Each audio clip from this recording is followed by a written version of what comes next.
Táirte raibh údar an leor Oidhreacht go bhfuil. Is léir go bhfuil scéalaíocht, filiocht agus aráneocht an ghearr do chrí fóric I bhfuil, atá tar éis an leabhar Gaeilge Oidhreacht Rann na Feirste a scríb. Insin sé dún faoi céir de sprágaí leis an leabhar a ailsiú agus faoin tábhacht a bhhaine le scríbhneoireacht na Gaeilge. Pobl láidir do bhaitear le Feirste, i treis ceann na Gaeltachta go dtí amsin. Tá sé bunaithe ar léocht a thug mé le chalaiste olú an Oidhreacht. Tá chumann seanathe agus dara chuaithil níle an Oidhreacht a 2006. Áráid cyfnehain chunalí gcónail a bhí na chonaí a gcuaithil níle agus gur bhas ran na Feirste agus bheas mé olaí me tuairt an áráid margheallar chunal a dónail gur cheartú gáil siar ar stair ran na Feirste.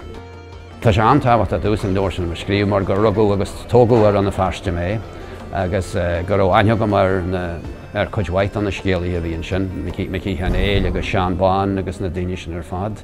Agus mar scríbnear gur ó anspéisio go mar scríbnear ar an na Feirste seo sem a gréanna a mára, ba daoine muintear a dúiad agus bhí anspéisio gom dá bhhair sin an san scríbneacht agus bhí sama go a gcónaí an san teanachas agus an ceáil agus an áraníocht a bhí ar an na Feirste. Agus híl me gur waithíonn rud na halíne sin ar fad a chur le chéile I léocht a bháid mar deartháin. Bhí me trí bliana go léithe go an gú.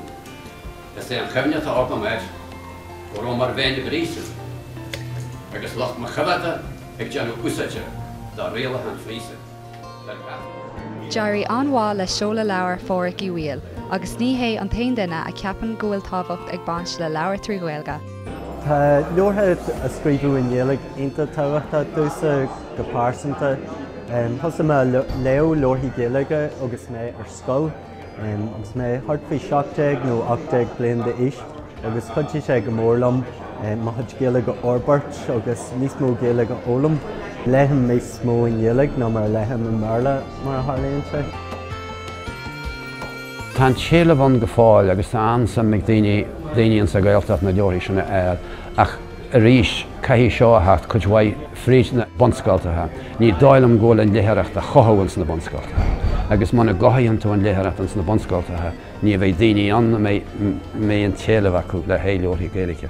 Caithí sé stáilm athart chuidhhaid fríd an choras a deis. Agus tá léthreacht iontas táhachtach.